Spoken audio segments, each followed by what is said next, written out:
And we're good. How's it going, everybody? Hope you're enjoying the Railers Art Week that we've been going with all week here. Cam McGuire sitting alongside Mike Myers. And Myers, you did a great drawing of tracks on Monday, and today we're here talking about the evolution of hockey a little bit, specifically goalie masks, one of your specialty. We'll get into the evolution of goalie sticks as well. But before we get into all the nitty-gritty, kind of tell us a little bit about how you got into designing goalie masks and a little bit about your business you had in Worcester for a handful of years. Yeah, so from an early age, I was always obsessed with goalie masks and goalie equipment, and dating back till probably 5-6 years old, I was always wanting to be a goalie. I loved the idea of wearing a mask, and similarly, I was a catcher in baseball. It was sort of attracted to the position. But the artwork on goalie masks was the biggest thing that drew me to it. I was always an aspiring artist when I was younger. I did this one when I was 9 with the help of my older brother. He cut out the stars with contact paper, and so this is actually my oldest. Is that the first one? This is the first. Yeah. Well, let's say this is the first one we kept. I have a number of different ones over the years that I've kept and repainted. This poor guy's probably got about 6 paint jobs on there. If you peeled back the onion, you might see a number of different colors throughout. But I grew up in the DC area, so the Caps were a newly formed expansion team when I was a little guy, and just loved the goalies mask. We had a goalie named Bernie Wolf. And he had this Stars and Stripes mask right here, and that was what I still consider the best mask of all time, just because it was so inspirational for me. I actually got to try it on when I was 9. I was a squirt playing down at Fort DuPont rink, and the Caps used to practice there. And Bernie and Jim Bedard were the 2 goalies at the time, and Bernie let me skate around with them in my pads after my practice and wear the mask. So that was life changing. Right. For me. Well, how about kind of the little evolution of it? Because the ones up top, it seems like as we go down, maybe that's kind of how the years progressed, and you look at what goalies were wearing when it first started compared to now, and it's just a whole 180. Yeah. It's really come a long way. This one here is what Jacques Plante. This was actually was evolutionary, really.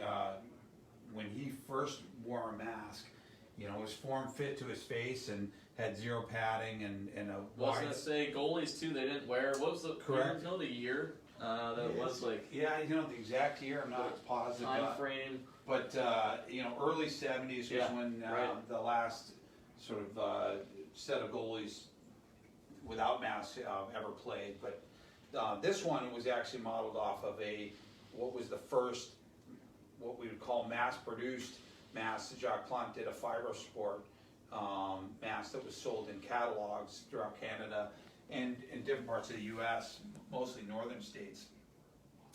But it had a flared out back edge here. It had the forehead ridges, which were, you could see the design was meant to protect the goalie. A firm ridge across the nose here, dispersed the energy of the puck. So they were starting to really get much more customized with the goalie, not just matching it to his face. We had a local to Massachusetts. Ernie Higgins was the big mask maker in New England, and he made the famous, Jerry Cheever's masks. Really, these guys really brought the safety to the forefront. And then through the 80s, these poor guys were still playing. If you look at, in the 70s, they were playing with there was really no padding, just a slight bit of padding here.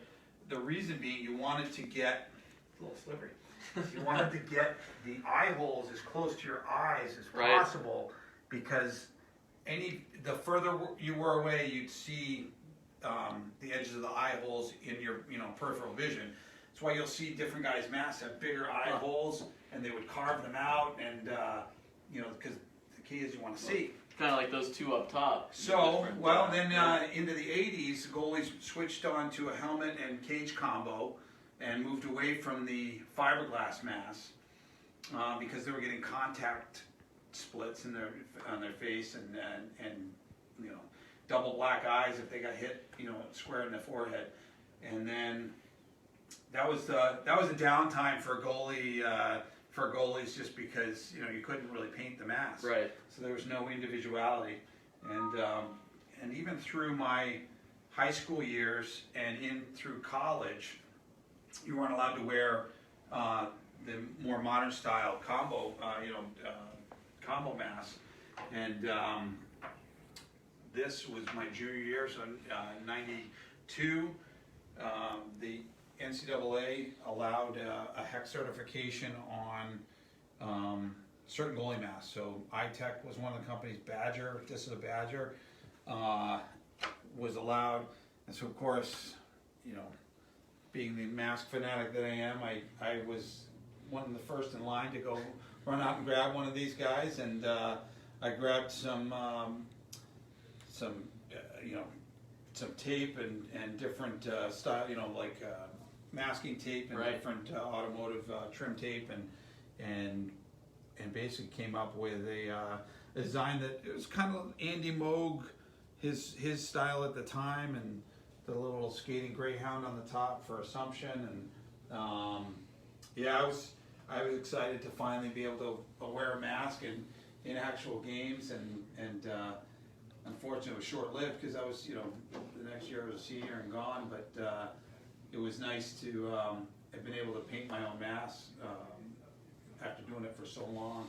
And then shortly after that, I was, you know, playing in local men's leagues and things here, and local guy named Perry Patrimontis, who's still in contact with. He came up to me and said, if I've got you the equipment, do you think you could paint a mask? And I said, sure. I'd never picked up an airbrush before, researched what to do, and a little trial and error. Yeah, you know, I met you know, Bill LeBeau from Airbrush Works down in Webster Square, and he told me which paints to use, automotive paints, and actually went over to CC Lowell and bought an airbrush kit, and it's funny, all these people are still in my life now, but I ended up renting space in the same building as Billy, and you know, painted this guy. I painted. It's like the eye of the tiger, right yeah, there. exactly, like right. So I've always been a big fan of tigers, and so I painted a mask for Perry and myself, and one other guy, and he said, you know, I think we could make a business out of this, and lo and behold, we started Myers Mask Design, and you know, it wasn't, you know, it took off quickly, and we had a number of NHL and college clients even early on, guys like Ole Kolzig, Jim Carey, Billy Ranford, Scott Clemenson, Johnny Quick. We've done, you know, bike helmets, did for Lance Armstrong, did you know, downhill skiing helmet for Darren Rawls and for the Olympics. So, you know, it really expanded into a number of different things. But yeah, that lasted about 11 years, and was a lot of fun. It became my identity, and I still get asked at least once a week if I'm still painting masks. I'll do a couple here and there for charity, for fun. Again, I'll call Billy up over at Airbrush Works and borrow his space, or go to Hot Tubes in Shirley and paint a mask in their shop. So it's nice to have these old friends still in my life that I can call on. They were a big part of getting the business off the ground and helping us out, you know, when we were collaborating. And actually Jesse Achaka, who was a young aspiring artist at 18, came on and basically was my apprentice for a number of years, and probably about 8 years of the 11, and he still has Jesse's custom design, so he's still painting all mask.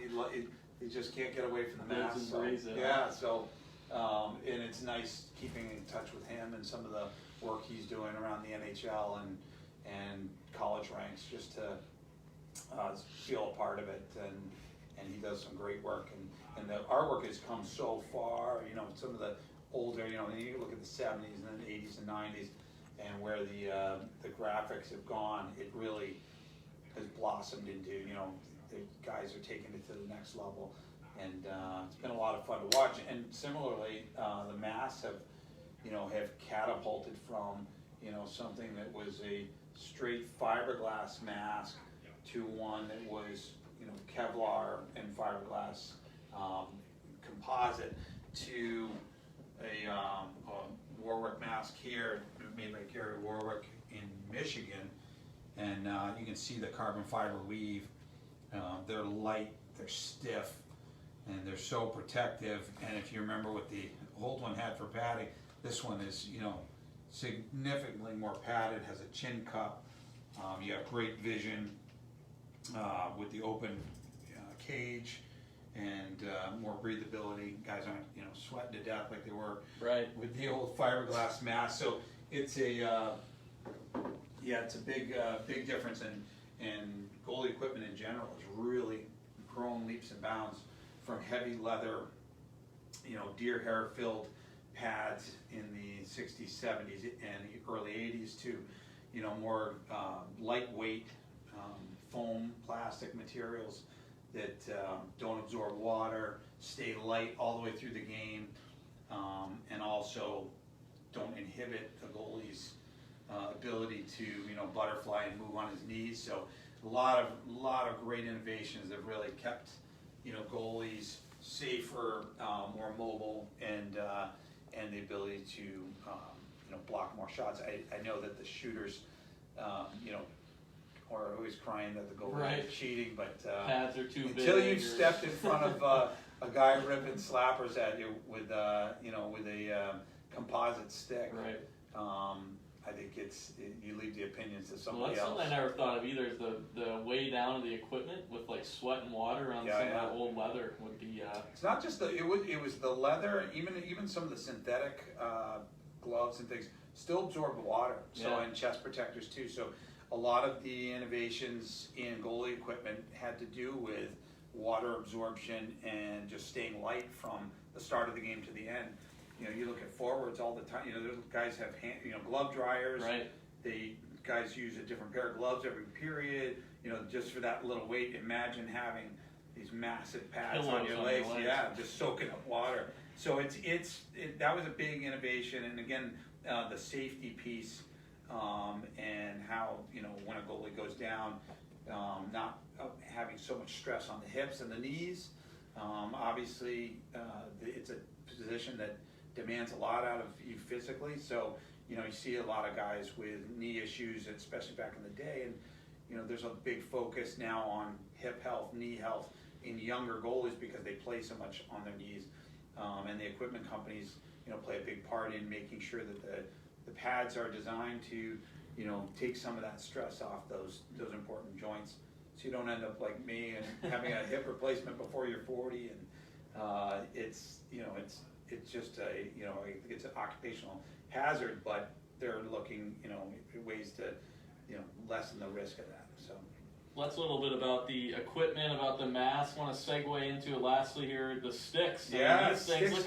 Look at from the beginning to where we are now, and we've got some pretty impressive sticks we've got going on here. Alex Stalock from the former Worcester Shark, who was in the bubble with the Minnesota Wild.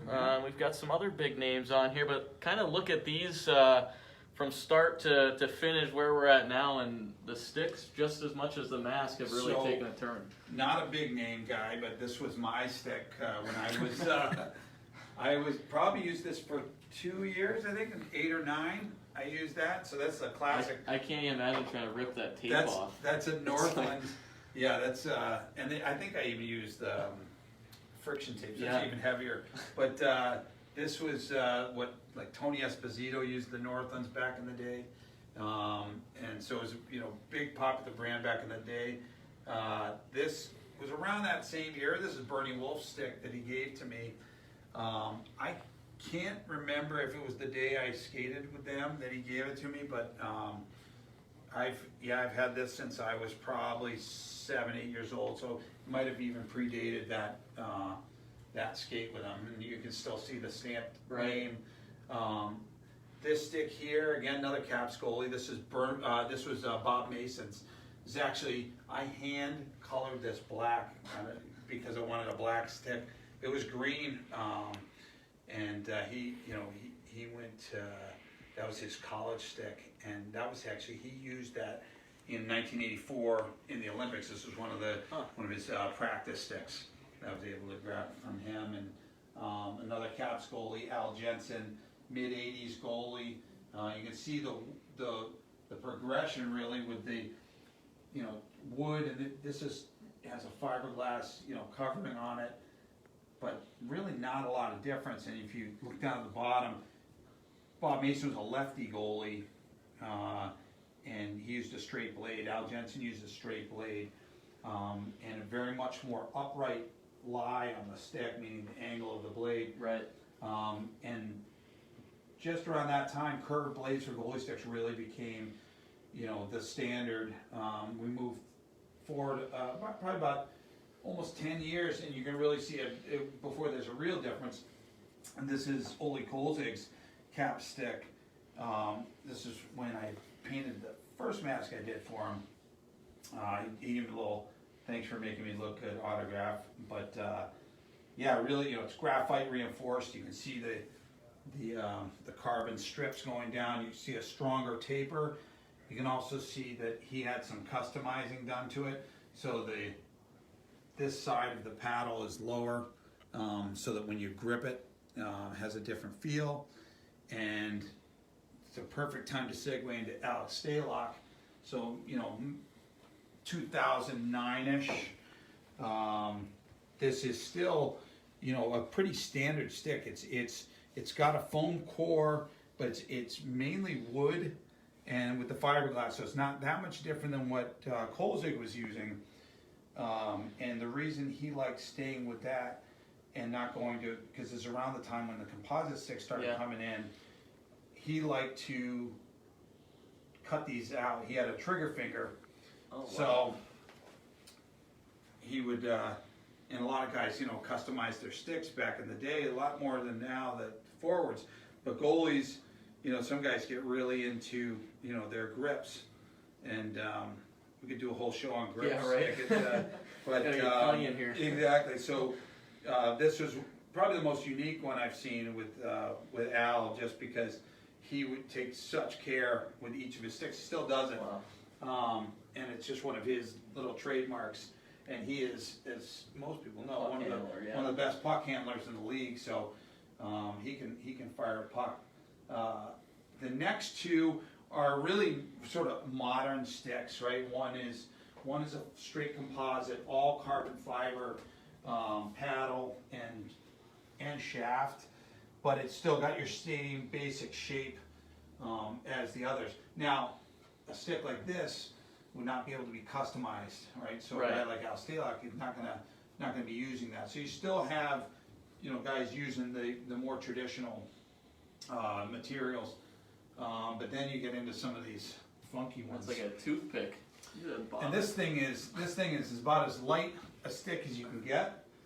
It's there's probably a forward stick in the 80s, 70s, 80s would weigh more than this, but it's also got a curve on the paddle, because as goalies start playing with their paddle down a little more, having a concave paddle is actually a detriment, because if it hits the top, it's going to go in over your shoulder. So this just pushes that edge forward and forces the puck down, and then it's, again, for lightness and stiffness, it has a spine, and then the paddle is actually extended off the spine.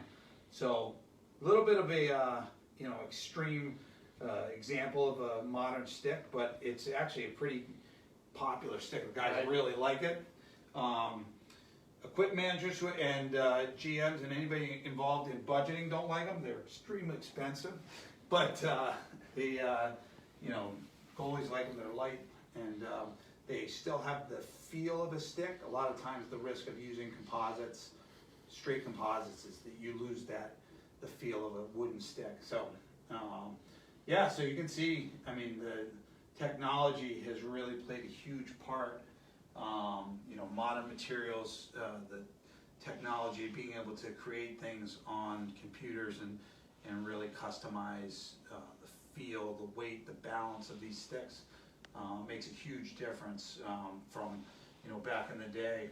And, you know, even back in the day, these guys who built these sticks and made these sticks were real craftsmen. They took a huge, you know, amount of pride in their craftsmanship. So, but it's really neat to see how everything sort of progresses through the years, and it's very similar on the forward stick side too, with the, you know, evolution of the one-piece stick and using that carbon fiber. It just, you know, and having different kick points where the shock releases from. So yeah, it's neat to watch it year over year and being so involved in it as the, you know, from this side of it, being involved with the team to watch guys go through it. But when you go back, it doesn't seem that long ago. Right. But some of these sticks look very dated now. Yeah, and it is pretty incredible how much the equipment has progressed in such a short time. Well, it's crazy to see the evolution of the equipment from what it was maybe 10 years, 20 years ago, and who knows what it's going to look like 20 years from now. No kidding. But hope everyone enjoyed this little special, learning about the mask, learning about the sticks. I picked up a couple pointers, and I know we have some young artists watching, and might have some future goalie mask designers watching. Absolutely. And tomorrow we'll wrap everything up. Railers ArtReach comes to a close as the week comes to a close, and we'll be tie-dyeing Railers t-shirts. So stay tuned, 1 o'clock tomorrow. We'll see you then, and enjoy the rest of the afternoon.